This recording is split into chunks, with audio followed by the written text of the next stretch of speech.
Is mental illness sexy? Well, I just watched the first episode of a new series on HBO called The Idol. And in less than 15 minutes, I am going to give you my perspective about a pop star named Joselyn. Okay, but wait, before you go, here's why you should keep watching.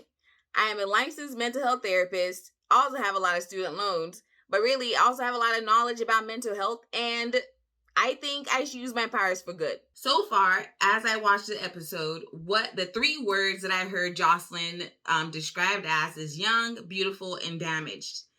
And that is very stigmatizing, right? So let's just say Joselyn comes to my office. I am curious to know about this young lady. So she comes into my office and she's like, I am seeking therapy. And I'm like, why are you here? Right. And she tells me, well, I have self-esteem issues. I have issues making decisions and I feel empty inside. And also I'm fearful of being humiliated and criticized. All right. So what am I going to do as a therapist? I'm going to ask her like, well, tell me a bit about your life as a pop star. More so like, tell me about the people around you. So Joselyn is like, well, people around me seem to be walking on eggshells.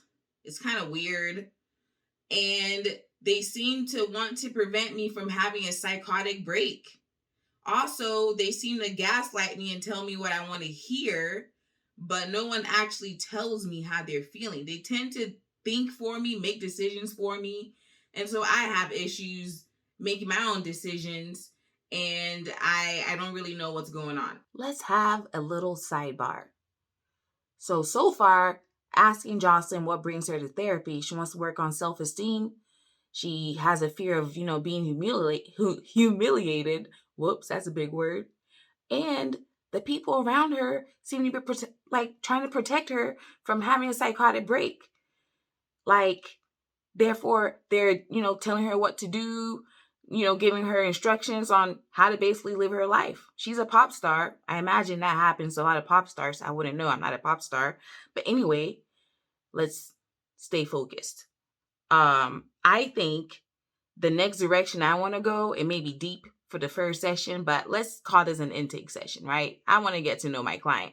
So I'm going to ask her if she has ever had a psychotic break. Okay, so have you ever had a psychotic break? I asked this question and Joselyn's like, well, I actually have. It was once. So the next thing I'm going to ask is, when and why? What was going on? And she is going to tell me she lost her mom. Her mom has passed away. However, Joselyn does not seem to want to talk about that incident of her mother passing. So I am willing to bet that Joselyn has a lot of things she doesn't tend to talk about. And that may be a leap and a grave assumption on my part, meeting someone for the first time. But here's how I can tell she doesn't really get that opportunity or even want to talk about it. I don't think people really ask her how she feels, because so far she has shared that people tend to walk on eggshells around her. They're scared that she's going to have another psychotic break. Now, I don't even know what that psychotic break looked like, and if it even was a psychotic break. Sometimes we can assume that when something really awful, like losing a loved one, happens, that the person's experience or the person's reaction to that passing away is a psychotic break. It's perfectly natural for someone to break down and cry about someone they love. But I don't have enough information to assume that her psychotic break wasn't actually a psychotic break. It may actually be a psychotic break. Okay, let's have another sidebar. What is a psychotic break, you may be wondering? Usually when something really awful happens to someone, it could be traumatic, like a major loss, that could be traumatic. Someone can have a psychotic break, but there are many reasons why people have it. But what is a psychotic break? It usually encompasses like delusions, hallucinations, and disturbing thoughts. So Jocelyn and I continue our conversation, and you know what's interesting, and I'm gonna ask her this, is she seems very aware that people are walking on eggshells around her and are really trying to prevent this psychotic break and probably other things from happening to her. They're being very overprotective. And even though Jocelyn is aware of that, why does she not actually talk to them about it? You know, and there could be many reasons why, and I don't, again, first episode, I don't know why, but sometimes the people around us are hard to talk to and we don't trust them. Like if people aren't talking to you or sharing or telling you what you want to hear, there's a very strong chance that you don't trust them. And what I appreciate is that Jocelyn has some insight to come into therapy and say, I need some help. And probably trust strangers more than she trusts the people that is close to her. But that can also be a dangerous thing. Because now I'm going to ask her, like, who else is in your life? Is there a stranger in your life? Like, if you are more open to talking to strangers, who have you met lately that you would consider to be a stranger? Well, Jocelyn shares with me that she met a man. I don't even know if she knows this man's name, but she seems very fascinated by this man.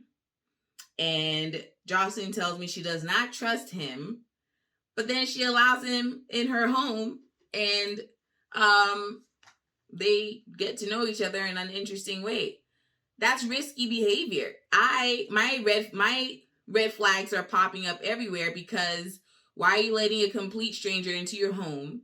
You know you don't trust them, but yet you do it anyway. So it seems Jocelyn may be very much someone who is impulsive in some ways and may just do risky things to feel something. Maybe. This is probably me jumping to conclusions, but as a therapist, we have to we don't just ask questions just to ask out of curiosity, but our questioning also has to do with, we may have some diagnoses or, usually a diagnosis in mind. And for me, I am thinking Jocelyn may experience symptoms that could be related to either bipolar or borderline personality disorder.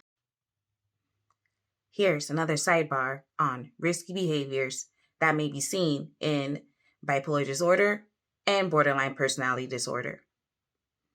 Gambling, hypersexuality, recklessness, impulsively spending, substance abuse, self-sabotaging behavior, unsafe sex, threats to end your life, and self-harming behavior. Jocelyn very well could be suffering from bipolar or borderline personality disorder, or both, and other things. She abuses substances and so forth. But anyway, I would like to know more about Jocelyn. I would like to know why she hasn't talked about her mother's passing and why she lets people she does not trust into her life and does not talk to the people who are around her, right? The people who are supposedly in her circle, right, as a pop star. Overall, there's more that we need to find out about our girl Jocelyn. And so episode 2 is probably going to tell us more. So if you watched this far, that means I was able to keep your attention for less than 15 minutes. Now, should mental health be glamorized? Is mental illness really sexy? Let me know your thoughts in the comments below. Bye.